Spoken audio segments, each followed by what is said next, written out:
you shouldn't leave your children with even their cousins. And it's not that you're doubting, it's because Prevention, no? prevention is better than cure, right? This is what our deen teaches us. Not every act of free mixing leads to zina, but every act of zina started with free mixing. One time, Mum walks into his room and he's got his back face towards the door, so he can't see. And he's on his device and he's watching pornography. And from the age of 10 to 12, he's been watching pornography every single day. Social media is causing a lot of today's mental health issues. So I advise everyone to get off short form content, right? If you can. A lot of our members, they don't use short form content, right? If you can, you delete these short form content apps because they're destroying your brain. Assalamu alaikum wa rahmatullahi wa barakatuhu. Bismillah, alhamdulillah, wa salatu wa salamu ala rasulillah, amma ba'd. Welcome to the My Tazkiyah Podcast. Today we're going to be talking about the dangers that our children may face online. So, how we can play our part in raising awareness and educating our children about the dangers that they may come across in the online world. We're moving towards virtual reality, as I say, the metaverse. I remember doing like a workshop up north, and the brother said that 10 years ago, we were trying to get the youth from the streets into their homes, into the masjid. Mm-hmm. And he goes, now we're trying to get them out of their homes into the streets, and still, of course, into the masjid, because the danger is now online, right? That's where we're heading towards. The bigger fitna is online, on social media, subhanAllah. So, as we were just talking about, the issues that our youngsters may face, what I always try to suggest whenever I go do podcasts or talks and so on is to do our best, right? I remember Ustad Gabriel made that video on YouTube about educating your children and so on. Yeah. And one brother was very negative about it, right? Yeah. He's like, oh, you're not going to be able to stop them from it. They're going to come across it. What's the point? And that's a very negative mindset. Like, we can't have that mindset. We're not saying that we're going to be able to, be in a place where they will never, ever see any nudity or nakedness or protect them from every single thing. But we have to minimize the damage. Of course. Yeah. We have to have that positive mindset. So what I always try to say, and of course everyone watching this today as well, get filters within your homes. Get filters set up, and make it a deadline.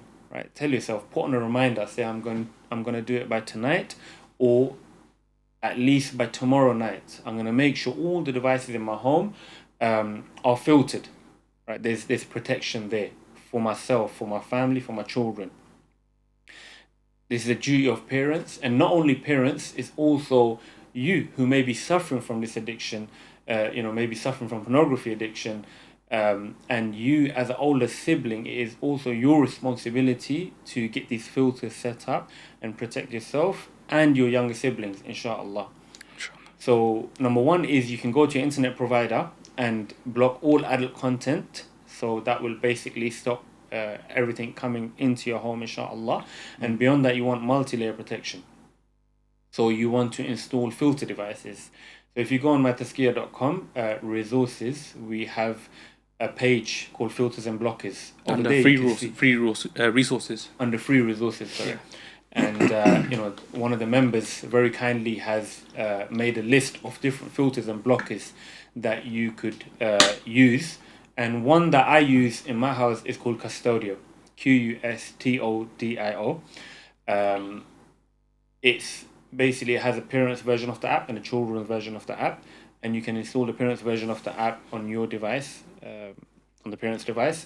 And every other device in the home can have the children's version of the app installed. And that automatically blocks all adult content.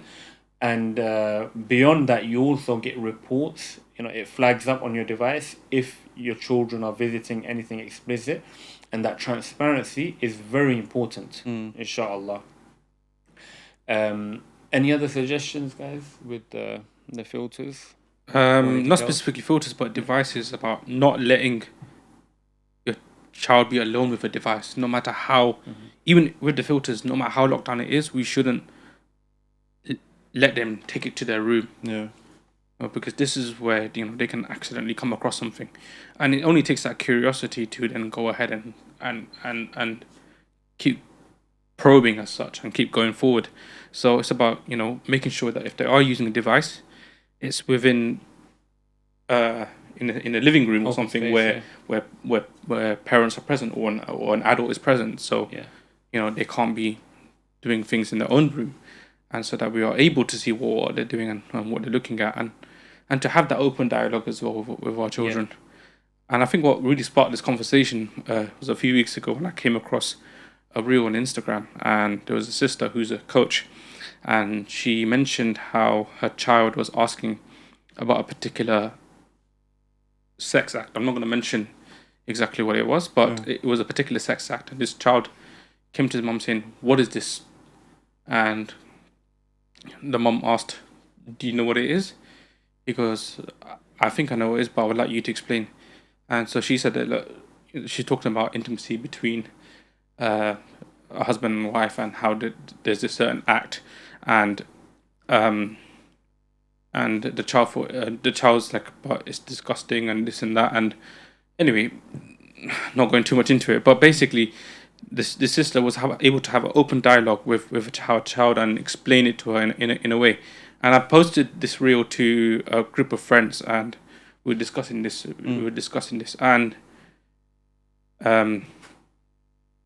they were saying how she shouldn't be having this conversation in the first place with her child because it's too open. And I understand a certain aspect of that. It might have been a bit too graphic and a bit too detailed, according to the child's age. I believe he was 12 years old. So I can understand that where they're coming from, and they're saying it should be on a private profile where only sisters are allowed.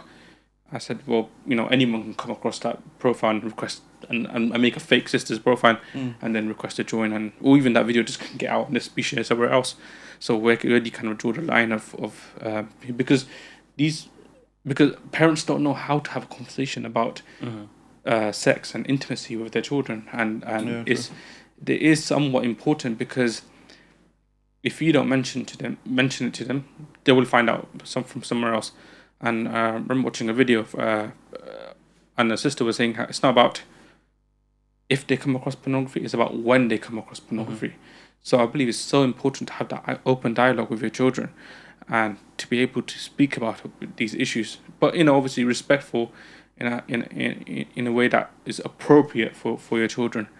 And so I think you spoke to your son about what to do when things come up. So would you like to expand on that? Yeah, inshallah. Basically, it's so true. As you said, it's not about if they come across it, it's when they come across it. And it's either we teach them about these issues that they may face, so they are ready and they know what to do when they come across these pop-ups. Like everyone I worked with, or a lot of the brothers I worked with, they say that it all started off with those pop-ups. A lot of times these children websites, subhanallah, nowadays YouTube adverts, I'm seeing horrendous YouTube adverts, and it's my kids watching things. And it's because of me talking to my kids about these things is that they now come up to me and they say, look, Baba, there's something inappropriate on the screen on YouTube. And I saw that these ads, like, they are very inappropriate YouTube ads. So I invested in YouTube Premium, right? £15 a month now. But I mean, that's nothing compared to the innocence of my children, to safeguard them from these things.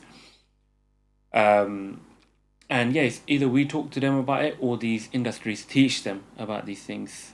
And it's $1 billion industry, right? They most likely study the psychology of human beings, of children, right? They're like drug dealers. They want you hooked on their product, so they're gonna do all they can to hook you on the product. It's like Brother Ahmed Tomal, right, the therapist that works with us. He said that for a lot of the youth, pornography has become a gateway to masculinity and femininity. And subhanAllah, that is so dangerous. But it's very true.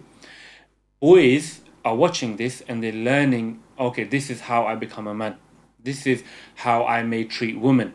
or this is what I have to look like in order to be a man, right? And in order to be masculine. And likewise, girls, young minds, impressionable minds, are looking at these videos and saying, this is what I have to do, and this is how I have to look like to be feminine, right?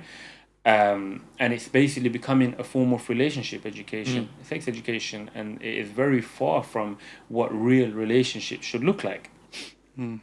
So what I say is an example I give. I didn't have this exact conversation, but I remember another brother was mentioning this, and I thought it was a very good idea. So with your children, you can in order to make sure it gets embedded in their mind, and to stimulate their mind so that they remember. You can say, my son, my daughter, if you see an explicit pop-up, right? People come up, they're naked, comes up on the screen. What are you going to do? Are you going to close that pop-up? Are you going to click on that pop-up? Or are you going to come to me and tell me about it? And ideally, you want them to come to you and tell you about it. You want to, like you said, that develop that relationship where they're comfortable, and there's not that barrier of where they're hiding things from us. So when they come to us and talk to us about it, like my children did, and I was able to invest in YouTube Premium, and now, they are most likely protected from all these ads from YouTube. Likewise, when we see these pop-ups, we're going to wake up. We're going to get that sense of urgency. Wait a minute, subhanAllah, this is very dangerous. I need to deal with this, and I need to educate my children, because this is what the brothers would mention. Some people, that natural fitrah will kick in, and they'll try to avoid these pop-ups, especially growing up, in a practicing Muslim household. That is wrong. The fitrah will tell you it's wrong. You'll try to avoid it, but eventually that intrigue and curiosity gets to individuals. They're going into puberty, they're teenagers, right? And they will click on it, and watching it, regularly, and then it becoming a pattern, giving you that sense of high, and then the brain directing you towards it when you're feeling low, and that's where the addiction develops. So you need to do your best to minimize that from happening, inshallah. And I would like to stress on what you said about YouTube Premium. That is an investment, not an expense, because 100%. it's about your children's akhirah and about how they the conditioning and what they're exposed to, because it is so important. Because as you said, that the brothers that we speak to at My Tazkiyah, a lot of them, most of them would be exposed to pornography at a very, very young age, where your brain is just starting to develop and just really kind of develop, basically. And I remember watching that video from Sister Hina, and she mentioned how these parents were this family was in a Hifz class, or this child was in a Hifz class, and the madrasa, they gave iPods back, maybe with iPads or something, but it basically had internet access, and through that they would listen to Hifz and to strengthen the memorization, and they gave it to all the students in the class. And eventually he became disinterested in his Hifz journey, and didn't really want to continue, and he told his parents, I don't really want to continue. Anyway, one time mum walks into his room, and he's got his back faced towards the door, so he can't see who's come through the door, and he's on his device and he's watching pornography. And upon investigating, the both parents asking him, he said that from the age of 10 to 12 he's been watching pornography every single day. Allah. And subhanAllah, it's crazy. And he said that, and she was saying how his case is quite severe, because it's really feels a compulsive need to watch it, and his parents are now treating it as an addiction. They've got him into therapy, they've got him into Islamic spiritual therapy as well, so Western practices and Islamic practices as well, and they're trying to help him through his addiction, and they class it as an addiction because they understand that it's a compulsion. It's not he's inherently bad, but it's a compulsion that he has, with the brain and the rewiring and all that's taking place. So they don't treat him as evil or naughty or bad, but rather.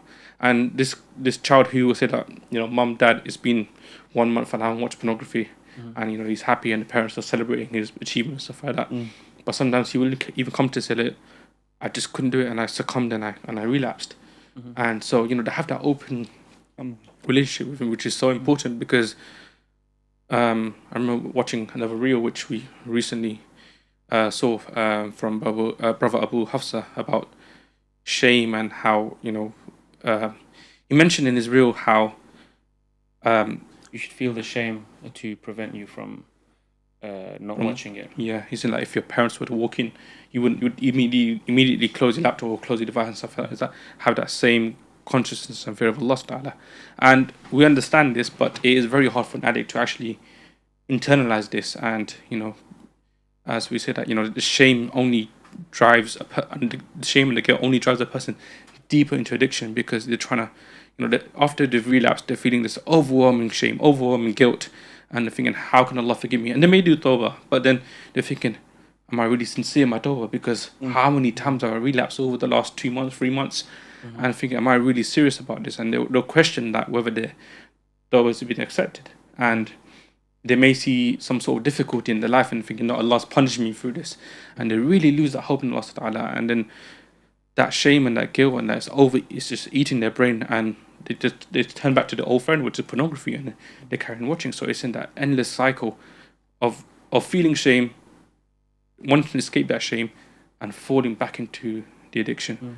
So it's a very tricky thing to say. And if you were to just to say to someone, have some shame, have some fear of Allah Ta'ala, to an addict, it ain't gonna work. It won't work.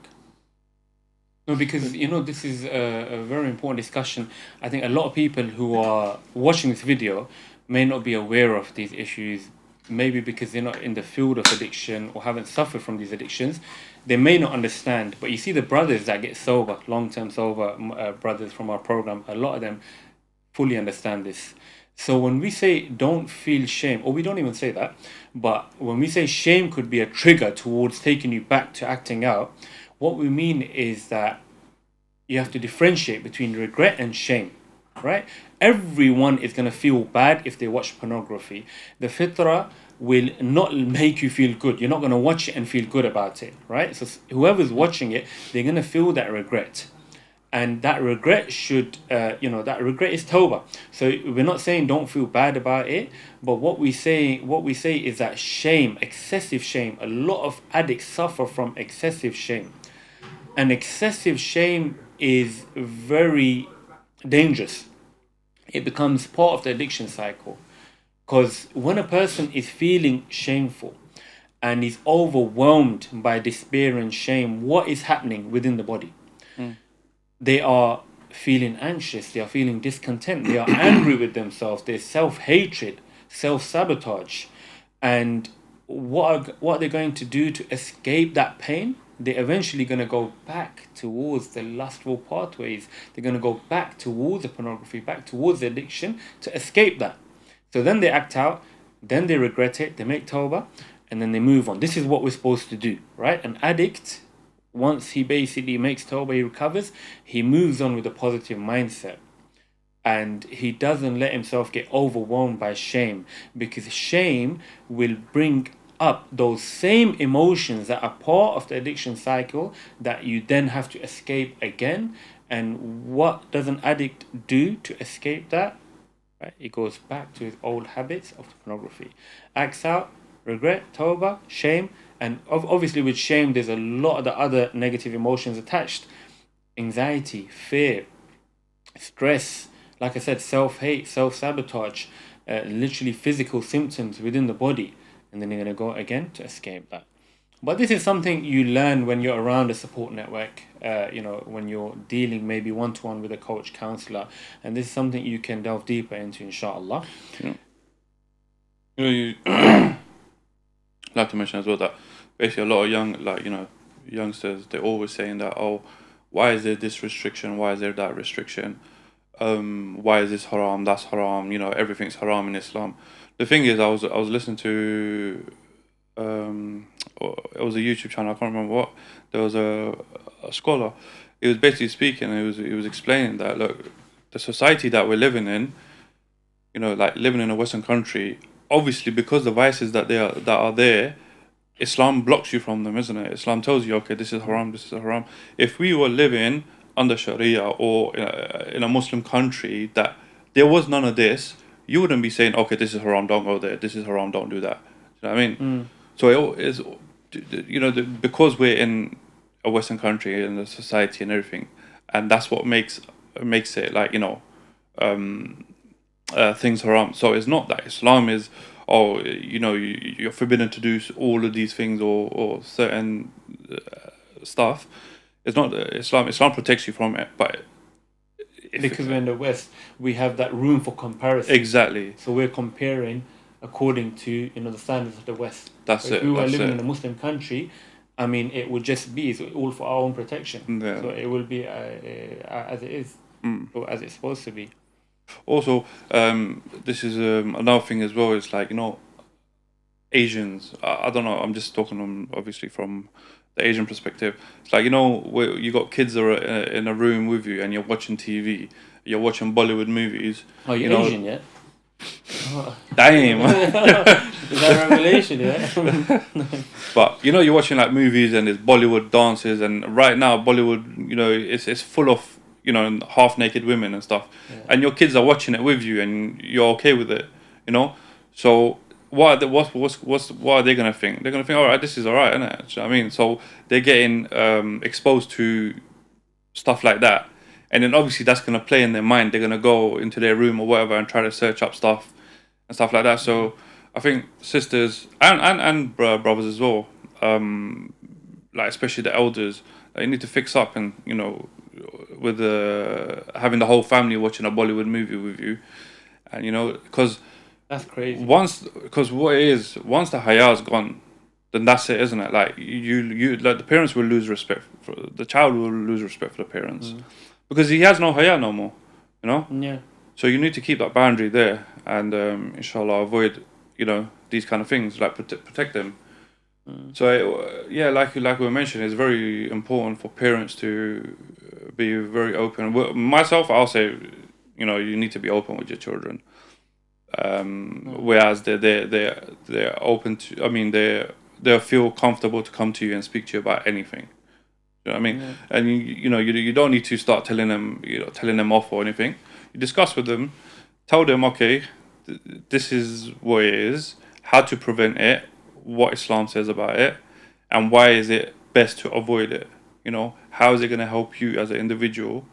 If you indulge in whatever fitna, what is it going to do to you, what the outcome is, and then if you protect yourself, what the outcome is. Give them something to think about.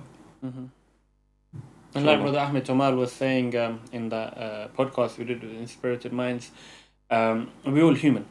So the natural reaction of a parent when a son, or a daughter maybe talk to you about this, you may get angry, right? Like, what is this? We shut down. Don't ever watch it again. And actually, that's a lot of these are the kind of stories I hear from brothers. Don't ever watch that. Don't ever get involved with that, touch yourself or anything like that.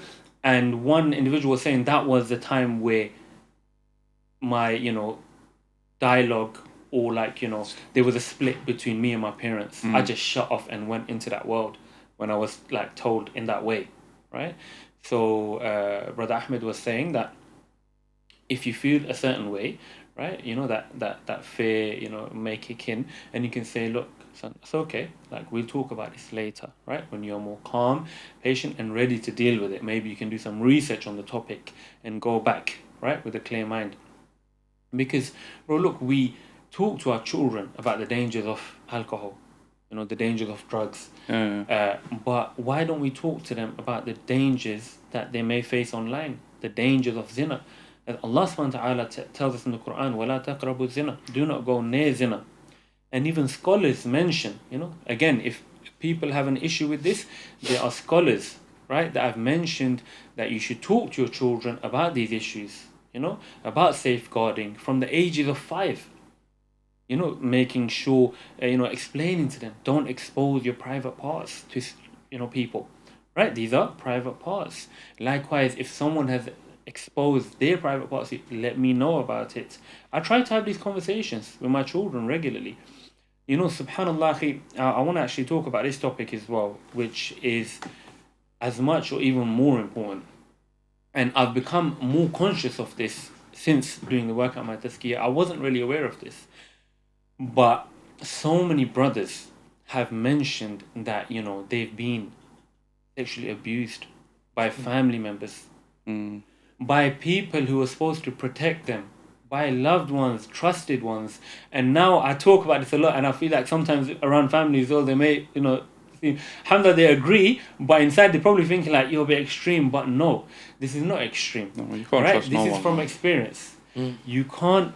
It's not even about trust, but it's about, that's a reality. But what you have to word it like, it says safeguarding my child's innocence, right? Protecting my child from the harm, because I've witnessed these stories now. One brother said that all his family, his parents went abroad, right, on a holiday. And sometimes it happens, emergency, especially when you got, parents from, different countries. You're born and brought up here. They basically are mostly linked to their own countries, whether that's, in Asia, Africa, the Arab countries. Someone passes away, so, the parents go. So this kind of situation happened with this brother. And I think it was his mum's brother, right? So his uncle, either mum's brother or dad's brother. I think it was dad's brother. He goes, he sexually abused me while they were away. His own uncle sexually abused him. And that brother, I've seen his state, there's a lot of issues going on. And he goes, subhanAllah, I think he said something like, my sister was around as well, and I don't know what happened with my sister. Whether he abused my sister as well. Likewise, many stories about, you even hear, subhanAllah, like direct family members sometimes, right? But it's quite common for cousins and so on. So we need to really become aware of this. I think I made a video about this as well, right? You shouldn't leave your children with even their cousins, right? Yeah. And it's not that you're doubting. It's not that you're, thinking bad of your cousins. It's because Prevention, isn't it? prevention is better than cure, right? This is what our deen teaches us. So especially sleepovers, you have to be very careful because look, teenagers. There were some news articles and some statistics about so many young children abusing, or majority of abuse cases involving young children, and a lot of them being influenced by online pornography. So nowadays is a different world from when we grew up in, the times where we grew up in the 90s. So you don't know what children are coming across. So, don't do sleepovers. Yeah, this is what I said that I really remember. Do not let your children have sleepovers. Right? I know we fall short sometimes, but that you're giving a lot of room, a lot of space for, things that you have no control over to happen. Right? And as I said, the cases that I've heard is close ones, cousins, right? And you just protect the children. Is that, upsetting your friend or your family member worth your child's innocence? Never, because they will take a lifetime to recover from that, if they can recover from that. So we as a community, Muslims, from all different backgrounds, we need to become aware of these issues. We need to take it seriously. It's not a minor issue. It's not. It happens a lot. It's just that not a lot of people speak about it. Yeah. Especially the victims. That's what It's crazy. Like, how many people have we come across on our program that have said that they've been abused? I mean, whether it's by a cousin, whether it's by an uncle, so many. SubhanAllah, it's just crazy. I watch documentaries a lot. I remember I was watching a documentary, and it was basically a younger brother who was, I think, 10 or something, and the sister was about 12 or 13. And basically, he used to watch pornography on a daily basis, and he acted it out on his sister. So I mean, so he eventually raped her, and this is what he's doing. Even another. And Islam actually tells us that even to separate, siblings Yeah, when exactly. they're at the age, certain age of, coming close to puberty. So even these things, like as scholars advise, we have to make sure that we're overlooking all these aspects. Sorry, another thing is as well, I remember it was under one of our videos. there was a debate going on, but someone saying, but my cousin, but we're cousins. Why can't we be open with each other, like, or something like that? I can't remember, but then I remember we were trying to explain that it doesn't matter. Your cousins. There needs to be boundaries. Like, it's not like we're saying, oh, how can I say it? Like anything. Oh man, I don't know how to explain this. Like with free mixing, yeah. Again, I think we take that lightly. Yeah. I understand sometimes. I spoke to a brother, a graduate of Medina. I asked him this thing after I got married, and I guess he understood the background. And I said, there's family gatherings, for instance, Eid gatherings, and so on. And is it okay for me and my wife to participate? And he said, look, like, if there's a big family gathering and that, okay, it's okay. Sometimes from the culture, or like, as long as it's not breaking any boundaries. But you see that reel I did as well. I think a lot of people got it confused. And I said, married couple get-togethers is free mixing, right? That's the one, yeah. Married couple get-togethers is free mixing. Stop it. And, I'm still by that, right? I'm still by my word. But like some brothers and sisters said, like, can we get together in a house where sisters are separate and husbands are separate? So there is no free mixing. And I said, yeah, that's fine. Like a family gathering where everything is segregated. Yeah. But, at the end of the day, this is where it is. Obviously, there's like some differences. Everyone knows the situation. Inshallah, you're wise enough to judge the situation. But, as we're told, right, from the hadith, if a man and woman are alone, the third one is shaitan. So some people say, nah, they'll be like, oh, you're just, dirty-minded or something, subhanAllah, or, we don't think like that. And I saw a lot of non-Muslims commenting like that. And you know what the funny thing is, bro? It's very common, like, sometimes, you end up on that side of YouTube, crime documentary. Yeah, it's not healthy. So please try to minimize that. But you do end up sometimes. And the amount of cases I see, bro, of, women cheating, the wives cheating on their husbands with, the friend, right? A lot of cheating cases, right? And I think one of the main causes is because of a lack of segregation. No matter how clean-hearted you are, and no matter how, protected you think you are. Look, this is the Rasulullah sallallahu alaihi wasallam telling us, right? He's speaking to every single one of us, right? So, even that hadith where he said the brother-in-law, is it, I'm paraphrase it, something similar to, the brother-in-law is like death, right? That hadith. Meaning, even that free mixing should not happen. Because, again, there may be many people that don't end up committing zina, right? Like I say, not every act of free mixing leads to zina, but every act of zina started with free mixing. So why open that gate, right? Block any barrier. Our deen is about prevention again. Do you know what I mean? Don't allow anything like that to come and jeopardize, your marriage or your stay or your chastity and so on, inshallah. I always go back to, I know people probably heard it like 100 times from me and they're probably getting sick of it. I always refer back to the story of Barsisa, because for me is like an eye-opener, like how shaitan works, right? And like it makes me, how can I say it?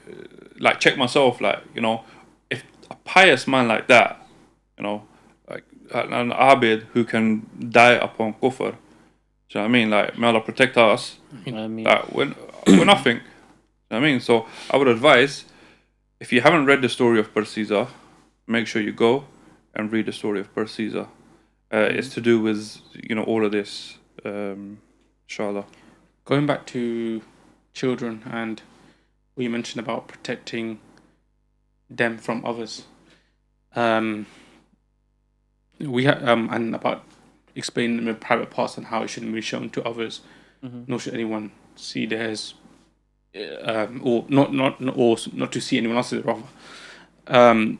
We had this dialogue with my son as parents. We said that only when he was younger, that only your parents should be able to wash you in the bathroom, or your grandmother, and he took that really literally. Where my sister, so his colour, he was in the bathroom at Mom's house, and we were there as well. But then she was nearby, and she was going to wash. He's like, I'm done, sort of thing, like I'm finished.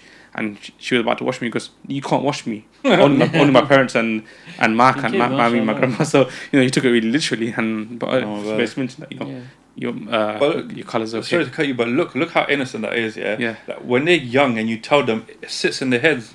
Yeah. Subhanallah. So teaching them from when they're young, they'll it'll stay in their heads. That's so beautiful though. And we also had that dialogue with them that don't let anyone see your private parts or anyone touch your private parts. That no one should be allowed to do that.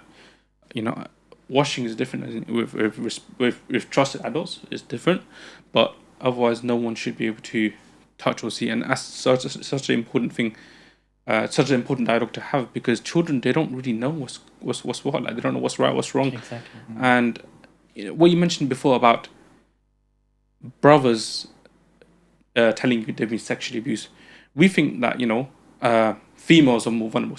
Girls are more vulnerable to being sexually assaulted, and then we may be a bit more strict with them and make sure you can't go there, you can't go do that, you can't go with that person, whatever. But when you mention brothers, it kind of hits again, like even boys can be sexually abused. And it's that thing there's that almost like a debate thing: can men be sexually abused? But no, of course they can. So it's also important that don't think just because I've got only boys or I've got a boy, I don't need to speak to him about it. It's fine. He's a boy. He's a man. Whatever. He can look after himself. No, but have that dialogue with him, and it's important to also just speak to him and be open about these things. Again, people might think I'm a bit extreme or something, but even when the kids are younger, dressing them appropriate is very important as well. Because I've seen many they'll just like for girls it would be like a frock. I think that's what you call it, a frock. But there's nothing covering it, so when they're running around or playing about, the frock is going up and the other kids are watching that. Do you know what I mean? So that's affecting them as well. Another thing as well, man, is men. People. Is the cover. Covering yourself is not just for the women. Men need to understand this, and especially the youngsters. You need to start dressing up appropriately, if I said that correctly. Stop wearing these short, skinny jeans. Shorts. Where you can see above your knees. You need to fix up and wear appropriate clothes around your family, around others.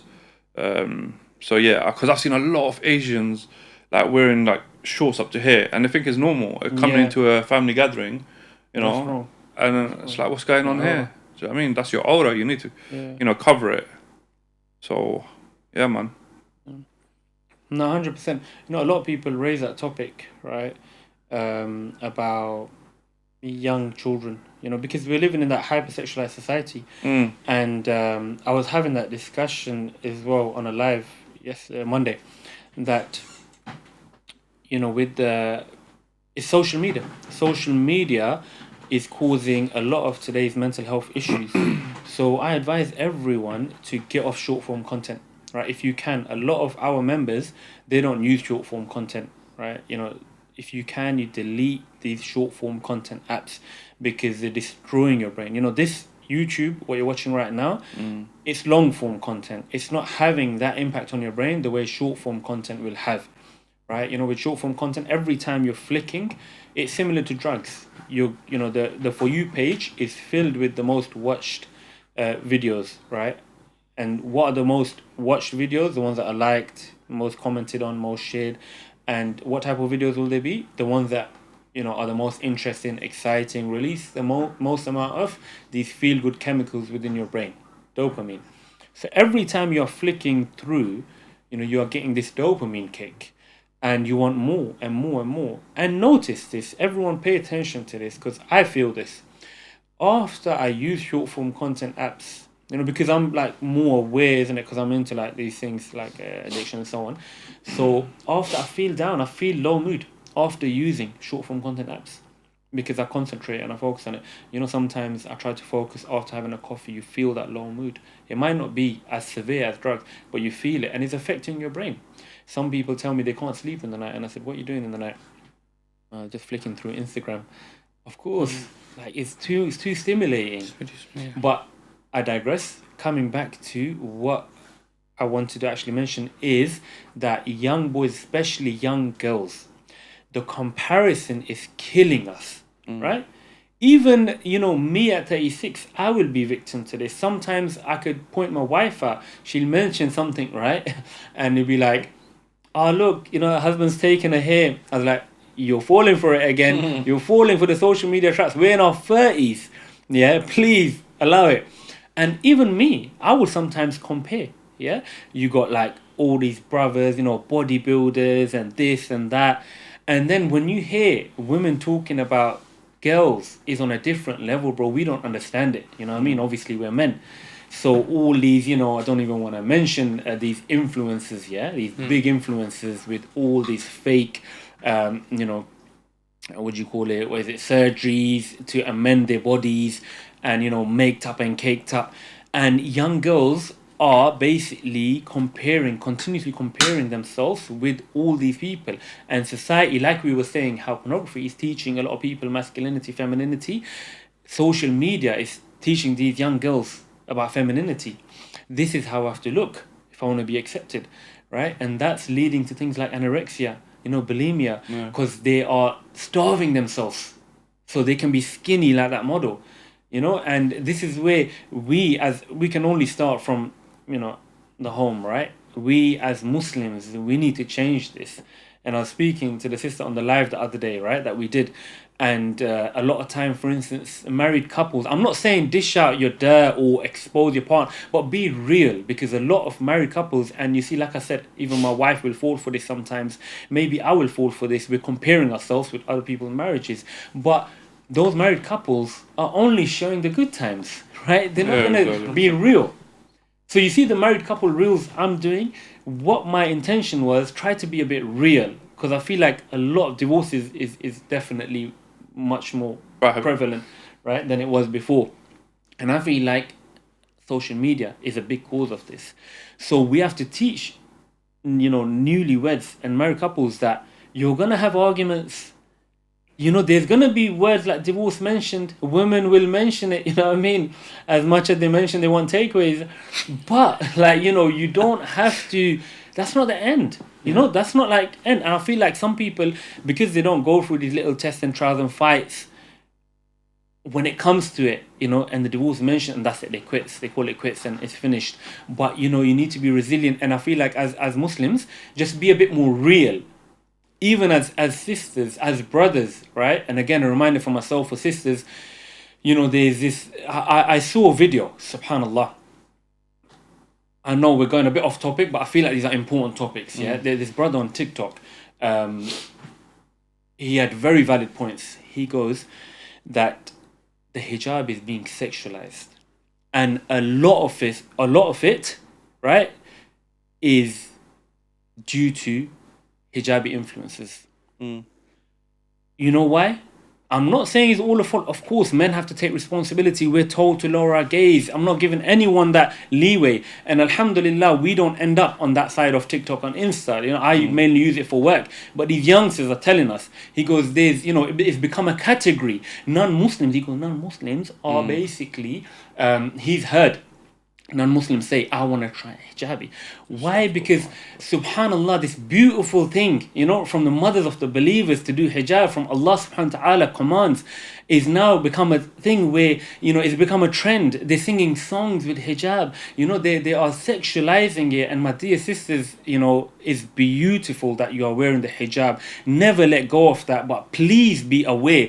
Please know what you are doing. Please don't tarnish this beautiful religion, this beautiful part of our deen of modesty, which, you know, 10, 15 years ago, like this young brother said, you won't even think about sexualization with hijabi. But because of, you know, these apps nowadays, singing to trends, exposing their bodies, dressed up certain ways, it is what it is. You know, you might be, saying that I'm targeting women here. We do both. We try to command the good and forbid evil as much as we can with brothers and sisters, but we need to pull up our sleeves and take responsibility, inshallah. So even that, right? Even that, you don't know the effects you're having on young, Muslims. On men, right? Yes, men have to take the responsibility, but you're part of the problem, right? You are part of the problem. Accept that. But khair, inshallah. Any last words before we wrap up this? Yeah, podcast? just got a few minutes left, right? Back to that the child thing and the video I was watching. The sister mentioned that how there's some sort of hifz camp type thing where it's in Africa and it's far away from like normal electricity and things like that. It's very hard to get electricity and signal and stuff like that. And in the sense of trying to protect yourself and your children, maybe you're thinking, let me move to a Muslim country where they won't be exposed to pornography, they won't be exposed to any of this stuff. And yes, some countries do have strict laws about pornography and there's blockers and stuff, but there's always ways around it. And it's going back to the school environment of peers can easily tell you about it because they might have been exposed to it and tell you about it. But anyway, this thing. So there's some sort of hifz camp in Africa, and she didn't mention the place. And people live in tents, and it goes because it's so hot during the day. They do hifz at night, so they're all reciting, and all you can hear is beautiful Quran, melodious Quran being recited at night, and it's such a nice environment to be in. But there's only one generator for electricity in this village town type thing, and how if you have a phone, it takes 3 days to charge it. The person in charge will charge it for you and hand it over to you, and so what these boys would do during the day is that they'd go and climb up to a mountain and look for signal with their phone and stuff like that. And when they got signal, they'll download a pornography video and watch it up in the mountains. So it's in that. So no matter where you are, even in this kind of beautiful environment, there's still that evil that you can be exposed to. So really have that dialogue with your children and talk to them about it, because they will be exposed to it. As I said before, it's not about if, it's about when.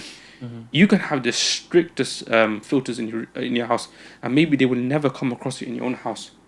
But you can't say the same for your for their cousins, or for a friend, or when they go to someone else's house, and in a family gathering, whatever. And you can't say the same you can't. And one thing as a parent that you realize is that you really can't control your children, and it's such a hard thing. It's like very hard, like through the means of Allah, we brought you into this world, but you don't have control over your child, not even for a second. And as they grow up, you lose even more and more of control, because they have that mind that no, but you said this, so but why this, and they're questioning you, and you're like taken back, because back then when you were growing up, you listened to your parents no matter what. Exactly. But obviously as you grow older, and then your parents kind of lost control of yourself as well. But now it's like from a young age where they're questioning things, and they'll question you, and they'll put you on the spot. But what I'm trying to say is that you can't control anything. So even if you try and control it within the house, they will be exposed to it somewhere. So you can't control every single environment and hope that they would never come across pornography, because that's simply not true. They will be exposed to it somewhere, someplace. So have that conversation before they get exposed to it, and we will inshallah put resources in the description of how to have that conversation. Maybe do a separate video exactly how to approach this subject, because it is very important. So 100%. Do keep an eye out. We'll also include the filters in the description as well. That's something that we will add as well. Also, I was going to say, don't you think, like with our generation now, we can understand our kids more than our parents did? Because look, our parents came from back home, came here. They had no clue about what happens in schools, what happens outside. So us lot, we were one thing at home. Outside we would go do whatever, and we used to say, "Oh, our parents don't know," because it was true. But now that we've been through, we grew up here, we went to school here, college, uni. I guess we understand the society more than our parents did. We understand the culture, the everything. So when we give advice to our kids, I think it's coming from a better place than previously. Like previously is like, you know, don't do this, don't do that. But why though? Why can't I do this? Why can't I do that? And then, you know, you can explain. So kids need to understand like that we've been through it. You know, we've been through what you're going through. So, you know, it's not like, you know, we don't understand you or anything. 100% we totally understand everything. That was one thing, and there was another thing I was gonna mention. I'll just come out of my head anyway. While so. you remember, just that we're finishing off, basically, you know, about what you were saying, try to dress your children modestly as well. Because 100%. if they get used to dressing up in a certain way, I think it's more like you can relate this more to girls, like even with boys.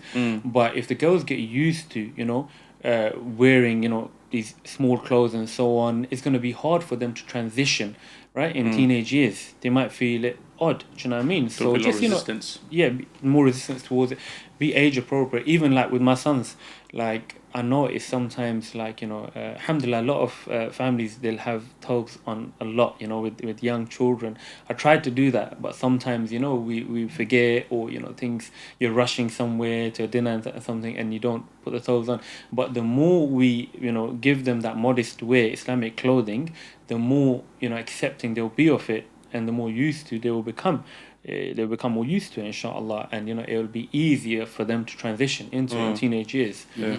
And also about talking to your children, I think it's very important. Every now and again, not too regularly, but every couple of months, I do ask my children, like, you know, how's school and everything, you know, or especially when they mention something that kind of triggers my brain into, okay, why did this happen? I'll be like, did any child expose their private parts to you?